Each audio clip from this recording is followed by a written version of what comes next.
Good morning guys! Tara, kape. So nabalitaan nyo na ba yung latest announcement ni SEC with regards sa limit sa interest ng mga small loans natin? Well, apparently this is an update dun sa na-release na ni SEC na memorandum before na nagka-cap ng effective interest rate ng 15% per month. So ngayon, magte-take effect itong bagong cap sa ceiling ng interest rate on April 1, 2026. And ano ba ang nakapaloob dito at pinagkaiba nito sa previously na i-announce na ni SEC? Tara, pag-usapan natin yan. So previously, ang nominal interest rate ay 6% and ang effective interest rate naman niya ay 15%. And then ang late penalties ay capped to 5% per month ng outstanding scheduled amount. Ang total cost na pwedeng ma-charge sa customer ay only up to 100% ng kanyang principal amount. Kailangan po na ang small loan na to ay may tenure na 4 months and below and a maximum of 10,000 pesos lang. Ngayon, sa bagong memorandum na magte-take effect this April 1, parehas pa rin naman ang nominal interest rate niya at 6%. So, ang maximum na effective interest rate na pwedeng i-charge dito sa mga small loans na to ay only up to 12% per month.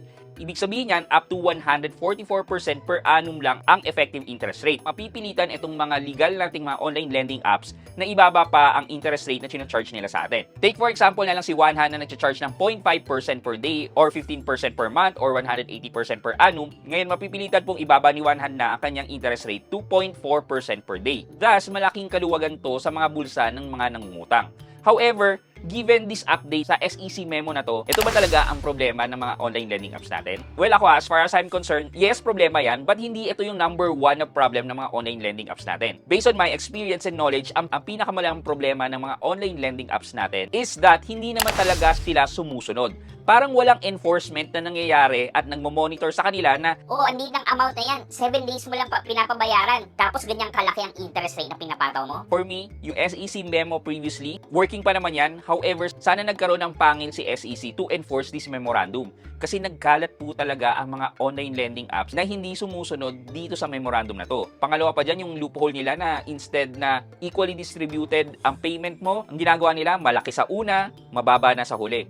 Thus, nasi-circumvent nila itong tenure na sinasabing 4 months to pay. So dito dapat nag-concentrate si SEC muna, then eventually kapag sumusunod na lahat, tsaka dapat sila naglabas ng bagong memo na naglo-lower ng interest rate. Kayo guys, ano sa tingin nyo?